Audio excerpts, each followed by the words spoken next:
हाय। आज मैं आपके सामने एक ऐसी कंपनी के बारे में बात करूंगा जिसका इंडिया में कोई कंपटीशन है ही नहीं, क्योंकि ये एक ऐसा प्रोडक्ट बनाते हैं जो कि इंडिया में अभी तक कोई भी कंपनी प्रोडक्शन में लेके आया नहीं है। और इस कंपनी का नाम है हमारा बंसाली इंजीनियरिंग करके। और कंपनी की मार्केट कैप अराउंड 2000 करोड़ की है।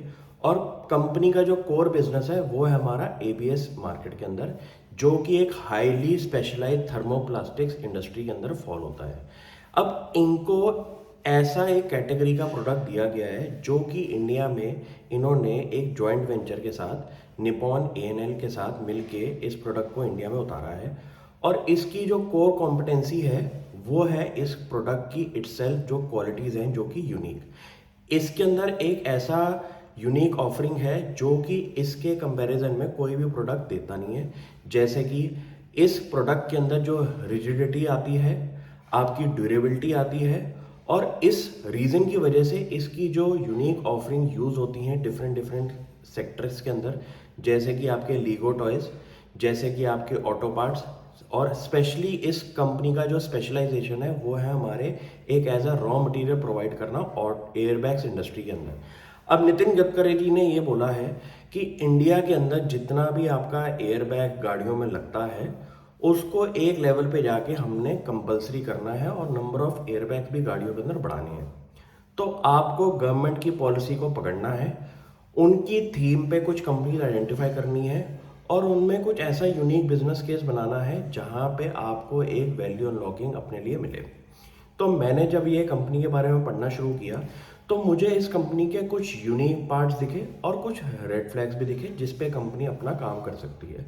जैसे कि कंपनी की मार्केट कैप है अराउंड 2000 करोड़ की। कंपनी का प्रॉफिट आफ्टर टैक्स जो है वो है अराउंड 134 करोड़ का। और कंपनी का जो एबिडा मार्जिन है और पैट मार्जिन है उसके अंदर काफ़ी ज़्यादा डिक्लाइन हुआ है लास्ट ईयर के कंपैरिजन में। इस साल का एबिडा मार्जिन अराउंड 13% का है और कंपनी का नेट प्रॉफिट मार्जिन अराउंड 10% का है। मैं इस मार्जिन और इस प्रोफाइल पे कंपनी को एक एवरेज आउट कर रहा हूँ, क्योंकि लास्ट ईयर एक ऐसा वन ऑफ केस हो गया था पिछले 2 सालों का जिसकी वजह से कंपनी को एक बहुत ज़्यादा प्राइस रियलाइजेशन मिल रही थी, जो कि मुझे लगता है कि गोइंग फॉरवर्ड इतना नंबर नहीं होना चाहिए 24-25% का। और 15-20% पे अगर कंपनी अपने आप को बिजनेस पे लेके आ जाए तो ये एक यूनिक बिजनेस बन सकता है।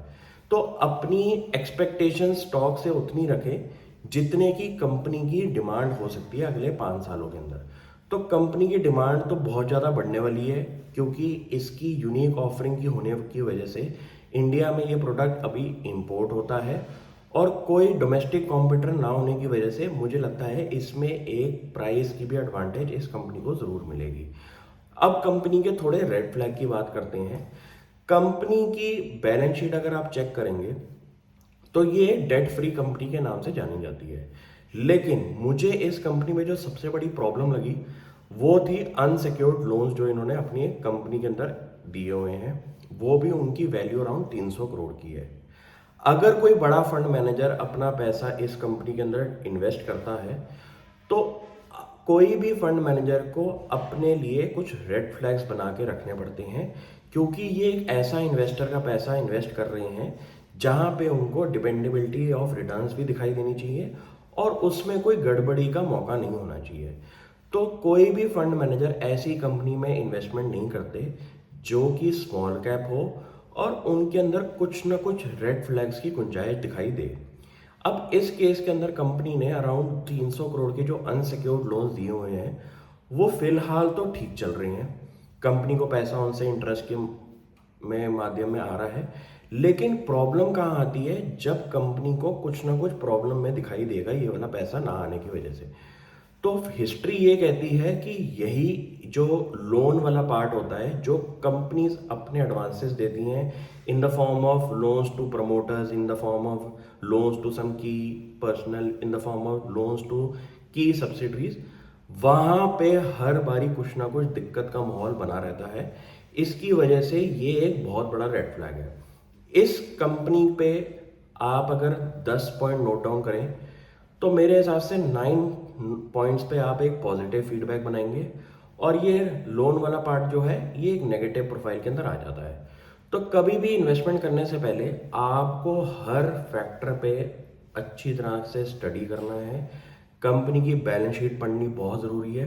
कंपनीज के कैश फ्लोज पे एक अच्छी पकड़ होनी चाहिए, क्योंकि ये स्मॉल कैप मिड कैप वाली कंपनीज के अंदर जो पैसे की हेर फेर होती है उससे शेयर होल्डर्स को काफ़ी नुकसान रहा है। पिछली हिस्ट्री अगर आप चेक करें, ऐसी कंपनीज के अंदर एक रिस्क रिवॉर्ड तो होता ही ज़्यादा है, लेकिन इन कंपनीज के अंदर आपको अपना रिस्क मिटिगेशन करने के लिए एक अच्छी लेवल की, कह सकते हैं, डॉक्टर वाली अप्रोच यूज़ करनी है पूरा के पूरे डिजीज़ को चेक करने के लिए कि इस कंपनी में कोई डिजीज़ तो नहीं है।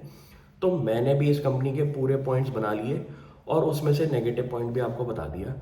अब आप इस कंपनी पे एक फ्यूचर अजम्पशन ले सकते हैं कि इंडिया की अगर मार्केट ग्रो हो रही है और ऐसा प्रोडक्ट का कंपटीशन अभी तक इंडिया में नहीं आया है, तो ये एक यूनिक बिजनेस ऑफरिंग में आता है बिजनेस, और इस पे एक आप भी नज़र बना सकते हैं। Thank you.